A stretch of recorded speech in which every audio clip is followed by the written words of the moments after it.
গোটা রাজ্যে সমস্ত জেলায় 3টে 4টে 5টা 6টা 7টা পর্যন্ত বিশ্ববিদ্যালয় আছে, কোথাও কোনো আন্দোলন করতে হয়নি। কিন্তু মুর্শিদাবাদ জেলায় বিশ্ববিদ্যালয় করার জন্য আমাদের আন্দোলন করতে হয়েছে। তাহলে এই যে দীর্ঘদিন ধরে মুর্শিদাবাদের মানুষ আমরা বরাবর দেখেছি যে মুসলিম এমপি এমএলএ, তারা কি করলো তাহলে? এই কথাটাকে আমি একদম ভুল মনে করি, আমি এটা বিশ্বাসই করি না, বলতেও চাই না। এই কথা উত্তর দিয়ে আমার মেজাজটা আর ঠিক থাকে না।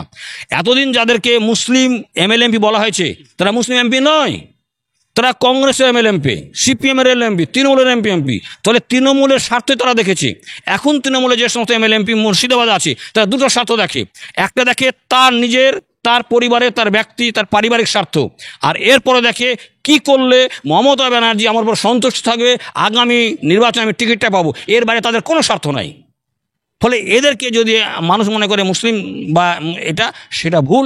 দ্বিতীয় কথা, আমাদের মতো দেশে, গণতান্ত্রিক দেশে, ধর্মের পক্ষে দেশে ধর্মের ভিত্তিতে কোনো জনপ্রতিনিধি হয় না। যারাই হবে তারা জনগণের ভোটেই হবে। ফলে কোনো শুধু মুসলিম নয়, হিন্দু নয়, খ্রিস্টান নয়, বা দলিত কাউকে নয়, বা কোনো দলের নয়, কোনো জনপ্রতিনিধিকে কোনো দলের বলে পরিচিতি করানো, এটা একটা ভুল আইডিয়া। এটা হীনমন্যতাবোধ থেকে আসে।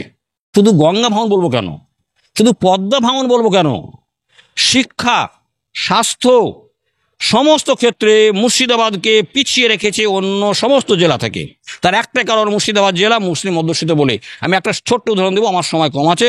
সেটা হচ্ছে গোটা রাজ্যে সমস্ত জেলায় 3টে 4টে 5টা 6টা 7টা পর্যন্ত বিশ্ববিদ্যালয় আছে, কোথাও কোনো আন্দোলন করতে হয়নি। কিন্তু মুর্শিদাবাদ জেলায় বিশ্ববিদ্যালয় করার জন্য আমাদের আন্দোলন করতে হয়েছে। সেই আন্দোলনটা যখন জন্ম হয় তখন বিকলাঙ্গ, হ্যান্ডিক্যাপ সন্তান হিসেবে জন্মগ্রহণ করেছিল। এখনও কয়েক বছর হয়ে গেল সেই হ্যান্ডিক্যাপ সন্তানই আছে। এবং আমরা জানি যখন ওই বিশ্ববিদ্যালয়ে আন্দোলন হয় তখন তৃণমূলের একজন মন্ত্রী তিনি তার চেয়ারে বসে বলেছিলেন যে আপনারা বিশ্ববিদ্যালয়ের জন্য এসছেন, তাহলে ওখানকার রাজমিস্ত্রিগুলো যাবে কোথায়, আমরা শহরের মানুষ বাড়িঘর করবো কোথায়, রাজমিস্ত্রিগুলো রাখতে হবে, এই কথা বলেছিলেন। এইরকম করে দেখা যায় যে শিক্ষা, স্বাস্থ্য এবং আর্থিকভাবে সমস্ত ক্ষেত্রে আপনারা জানেন যে পরিযায়ী বলতে যাদেরকে বোঝানো হয় যে শ্রমিক, তারা বেশিরভাগটা মুর্শিদাবাদ জেলার। তাহলে মুর্শিদাবাদ জেলার উন্নতি করতে চায়নি, এই জন্য সেটা হয়নি।